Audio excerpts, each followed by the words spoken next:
Hello Pisces, Sun, Moon, Rising, and Venus signs. Kamusta kayo? Sana po ay nasa mabuti kayong kalagayan. Welcome back po sa Star Tarot at kung bago kayo rito, welcome din po kayo. Please subscribe, like, share my videos, and leave me a comment kung nakaresonate po kayo. Ayan, ang dami nila.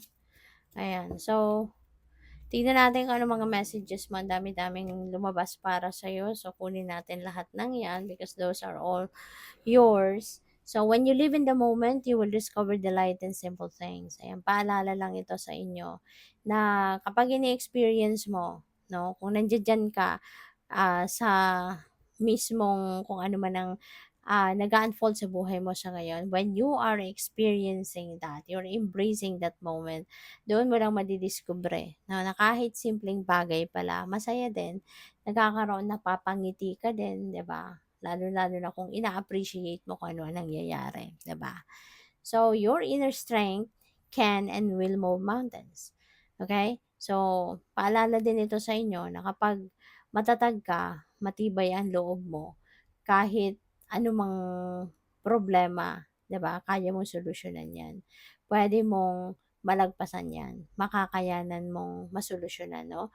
Kaya dapat lagi lang nabuhayin mo yung inyong inner strength and yung courage and bravery mo kasi lahat naman tayo innate sa atin 'yan, no? Ang iba lang talagang pinipili lang yung takot rather than yung strength, 'di ba? Kaya ito paalala sa inyo na buhayin mo yung inner strength and courage mo and bravery kasi with that kapag yan ang meron ka, kapag yan ang ipo-project mo, walang kahit anumang mabigat na problema ang puwedeng makaano sa'yo, makatibag sa'yo or makapagpatumba sa'yo, hindi ba? So, you need to put the music back into your life.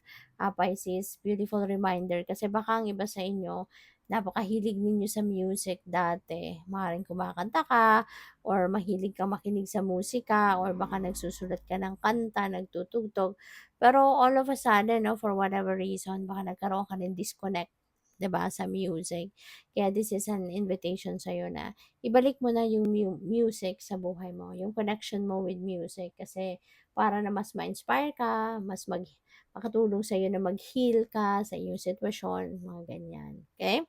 So, seeing a rainbow is a sign from your loved ones in spirit. Ayan, so baka meron kayong makitang mga rainbow, pupuwedeng actual na rainbow makita mo or pupuwede ring mga design 'yan. Design ng damit, ng tsinelas, 'di ba? May mga rainbow anywhere na puwede kang makita and, kapag ganyan napansin mo na, "Teka lang, parang kanina nakakita ko ng rainbow, ngayon rainbow uli," or the next day rainbow uli. So, ibig sabihin 'yan 'no, na sign 'yan from your loved ones na nagpasa na on the other side, nagpaparamdam sa'yo. Okay?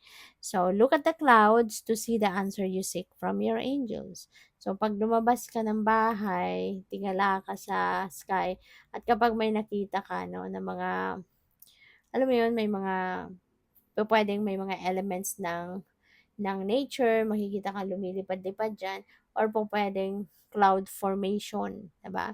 Minsan madalas akong makakita ng angel wings 'no, na nakapormang angel wings pero cloud siya at saka madalas din ako nakakakita ng pony, you know, cloud formation din. So, baka gano'n din kayo, you know, maaaring merong ipapadala din sa'yo yung mga angels mo na sagot 'no, sa mga tanong mo or sagot sa mga dasal mo na maaaring makikita mo in a cloud formation, alright? So, we have what you think is what you create.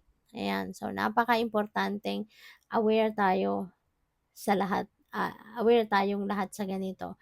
Kasi 'di ba, kung ano nga naman, kung yung iniisip mo, one day, yan ang makikita mo sa realidad mo. Kaya napakaimportante 'no, na maging aware tayo sa kung ano yung iniisip natin. Kasi one day, that is what's going to happen in our lives, okay? Yun ang magma-manifest sa buhay natin. Kaya napakahalaga na positibo lang yung iniisip natin. Para kung ano man ang mangyari sa buhay natin, ano inisip natin, 'di ba? 'Yun ang mangyayari, positibo din na magiging resulta nito. Okay? So, by the way, maraming salamat no for subscribing, and if you haven't subscribed yet, subscribe na kayo. And also maraming salamat din for not skipping the ads. Malaking bagay po 'yan sa akin. And also please click the join button sa baba ng video kung gusto po ninyo na mag-join naman kayo sa membership po. Salamat. So, we have achievement. Ayan. So, meron kayong achievement, accomplishment, no? There is something dito that is coming to its completion, ah. So, this is really good kasi tagumpay mo to, this is your success, and as well as merong maaring financial reward na makukuha kayo rito. Okay? Yung reward na to could be financial reward, 'di ba? So, po pwedeng may bonus ka, po pwedeng ma-promote ka sa trabaho, or po pwedeng return of investment din ito. No? So, siguro yung effort na binuhos mo din dito sa investment mo, talagang malaki ang sukle, 'di ba? Sa'yo, po pwedeng ganun din ang ganap. So, we have kinship. Maybe ang iba din sa inyo, Pisces, will really feel that sense of belongingness, sense of familyhood sa community or sa grupo na kinabibilangan mo. Maring you are a new member in a group, or puwedeng bago kang miyembro ng isang pamilya, maaari din na ikaw ay bago sa workplace mo, and you can feel, no, the warmth na pinaparamdam sa'yo ng mga tao diyan, na talagang welcome na welcome ka sa grupo nila, welcome ka sa pamilya or sa opisina, no? So, kaya parang very heartwarming, no, ang ganap na 'to para sa iba sa inyo. Kaya tuwang-tuwa ka. So, we have Archangel Phanuel. New beginnings. Merong mga bagong ganap sa buhay. Magsisimula ka ng mga bagong chapter sa buhay mo.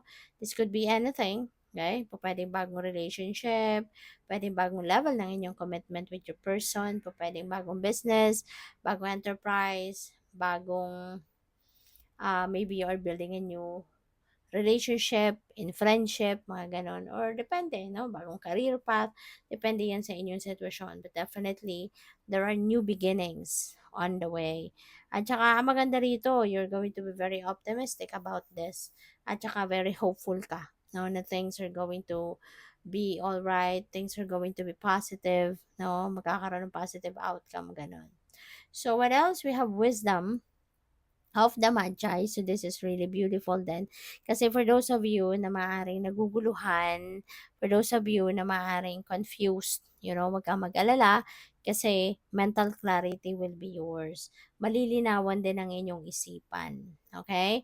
The universe is going to, give you enlightenment. No, you will be illuminated. No, kung ano man ang dapat na malaman mo dito, malalaman mo ano man yung makakapagpa da makakad ang tawag dito, ano man yung makakapagpalinaw ng inyong isipan, definitely will come your way. Okay? At magkakaroon ka ng mental clarity. So, good luck po. Thank you for watching. Love and light. Namaste.